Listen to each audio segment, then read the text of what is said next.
Lego's fundamental business model is it buys ABS plastic for about $1 a pound and sells it back to us for about 50 times that. There's probably more minifigures on the planet than there are humans. I mean, there has to be. I buy and sell new and used Lego by the individual piece. Currently, I'm down to 1.965 million pieces. Lego is one of the most extraordinary companies I cover. It competes in toys against the likes of Mattel and Hasbro, which have thousands of products and hundreds of brands. And Lego basically just has the brick and the minifigure. I think it's quite unusual to have a toy that was invented in the late 40s, 50s that people are still playing with today with the same kind of passion and joy. They've grown pretty impressively, especially in the last few years. They're growing faster than ever. That's pretty rare in business for a company to grow that much and change that little. So at one point, Lego was the largest manufacturer of tires in the world based on the number of tires that they were producing. It's almost a software model for profitability. The margins are so large, it's almost like a software business. The company is making big efforts to become sustainable, and they do own one service that might provide an answer, but it's complicated.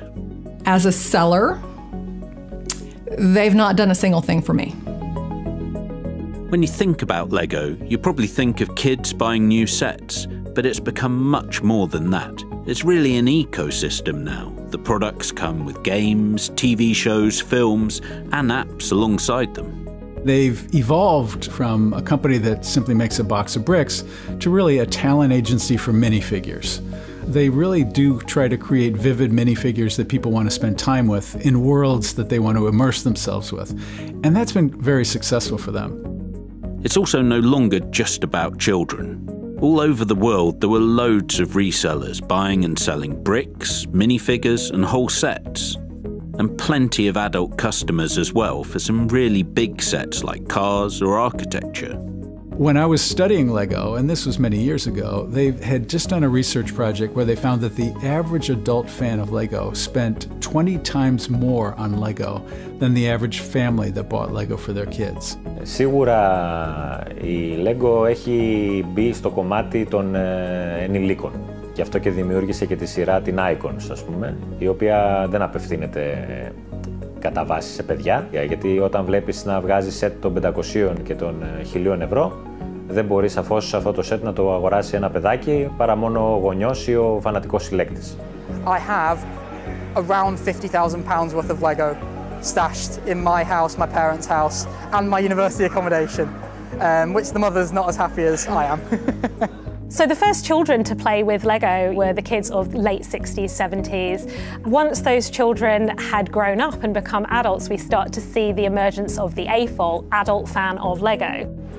I was a Lego fan for a few years when I started. During lockdown, I picked it up. So then I started selling it and then realised there was quite a lot of money in it.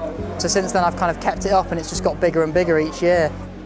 I had gotten up to 2 million, and then I had a sale at the beginning of the month, and I sold 191,000 pieces in 4 days. So I'm a medical student at University of Sheffield, so I'm studying to be a doctor, and I do this to fund my degree and my accommodation.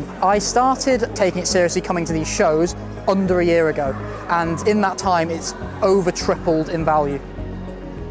Oh, thank goodness for the internet. Now people could find other AFOLs all over the world, connect, start going to these events together, start sharing pictures of what they were doing. Crucially also selling with each other, trading and that kind of thing. So it's like a revelation for a lot of people.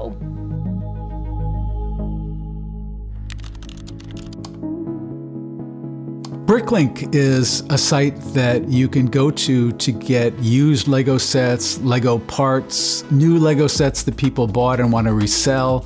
It's a sprawling kind of eBay for Lego. My computer system, we're going to go to Bricklink, which is my marketplace. That's where I sell everything. And I've entered in the ID of the part.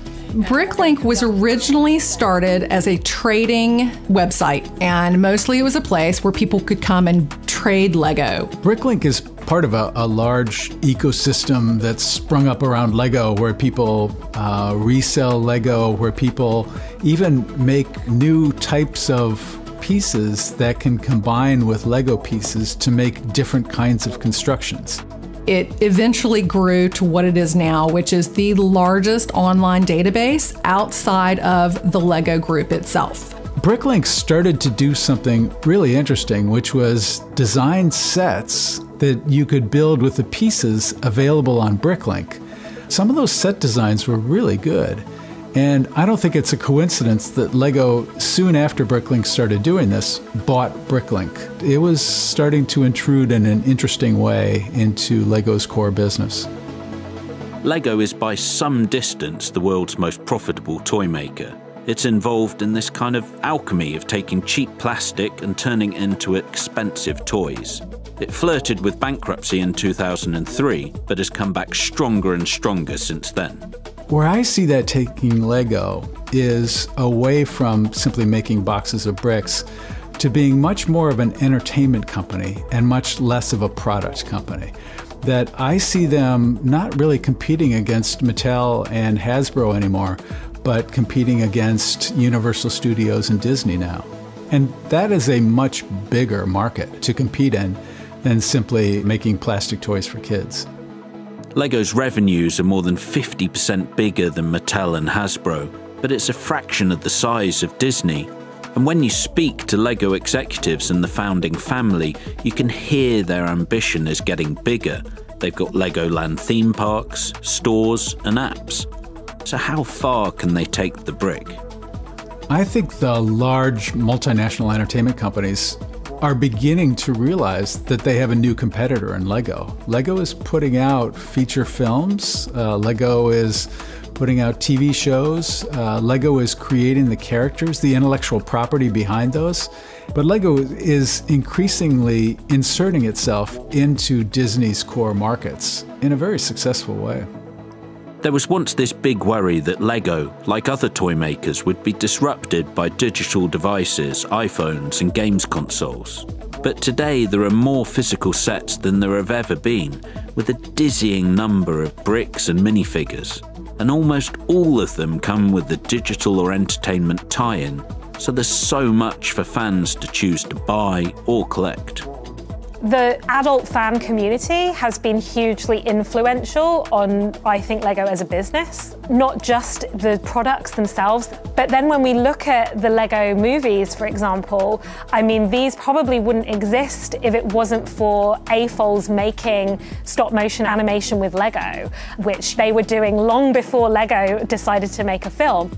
The Lego movies are a playful way of showing both kids and adults using the bricks.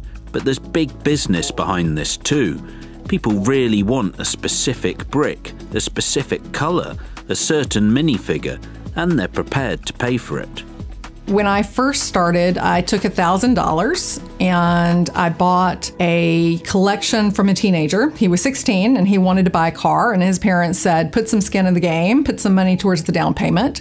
So he sold his entire Star Wars collection, and I purchased it for $1,000 cold cash. I was sweating the entire time. I was thinking, I can't believe I'm dropping $1,000 on Lego that my son isn't going to play with. Within 2 weeks, I had sold a third of it and made my money back. And I thought, wow, I can really do this. I can really make this into a business and it can become profitable. So originally I worked in a shop and I saved every penny I made from that job in the shop and put it into this business. So, about £10,000 of my own money went in, and now it's actually self-sufficient, which is great. So I've now been able to quit that part-time job, and I do this as my full-time part-time job, and I reinvest almost everything I make back into the business, and hence how it's growing at such a speed. Μόνο από τις φιγούρες μπορεί πολλές φορές να πάρεις τα μισά και παραπάνω χρήματα από το σετ, από τη λιανική τιμή του. Ειδικά όταν το σετ είναι και στις πρώτες ημέρες κυκλοφορίας, εκεί έχεις πολύ μεγάλες πιθανότητες να πάρεις πίσω τα λεφτά σου πολύ γρήγορα. Και εννοείται και από τα parts. Δηλαδή υπάρχουν σετ τα οποία μπορεί να σου δώσουν 100, 150, 200% απόδοση σε parts και σε φιγούρες. All right. And Miss Susan just wants 2 of those. I moved here in March of 2022 out of my house. and moved into 1,400 square feet.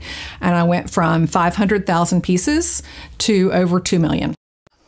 There's a lot of skepticism in the reseller community as to what LEGO really wants to do with Bricklink. Do they want the customer data? Do they want to develop it? Or do they want to essentially shut down something that had become competition? LEGO has always been a nullifying factor in the secondhand community. They don't like us, they don't want us there, and they are very quick to put the kibosh on anybody who is selling LEGO off market. The status of Bricklink is very much up in the air. It was hit by a big cyber attack last year that hurt businesses like Ginny's badly. So I need 1,500, not quite there.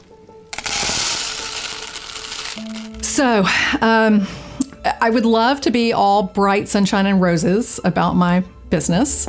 The reality is that this has been my very worst year in business in 7 years. So when November 1st came around, I realized I wasn't going to be able to make my rent. So I put a 50% off sale on my store, which is the reason I sold 191,000 bricks. Bricklink is the world's largest online community and marketplace for adult fans, and we're proud it's part of the LEGO Group. It currently has 1.6 million members and more than 18,000 stores, and we will continue to invest in the platform and grow membership and engagement. We've introduced the successful Bricklink Designer Program, recently launched a My Own Creation shop pilot, and made improvements to the marketplace. Bricklink represents a challenge for LEGO in terms of bricks that already exist, but LEGO also faces a big sustainability issue with the new bricks it's producing. Their bricks are made from plastic, which makes them highly durable. The last time I visited their headquarters, they gave me this brick from the 1950s, which still fits perfectly together with this one from 2024. But they still have a big sustainability issue to solve.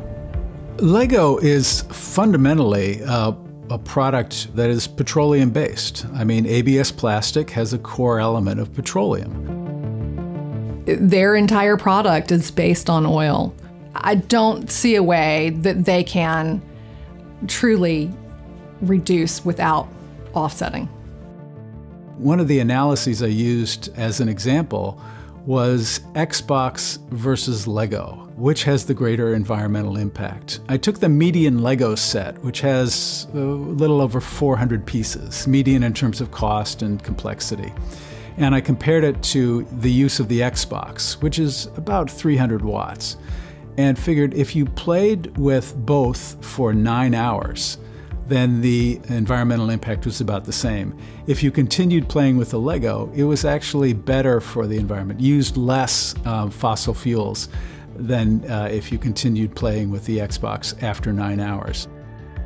We want children to inherit a healthy planet. We're determined to play our part in making that happen by 1. Making our products and packaging more sustainable.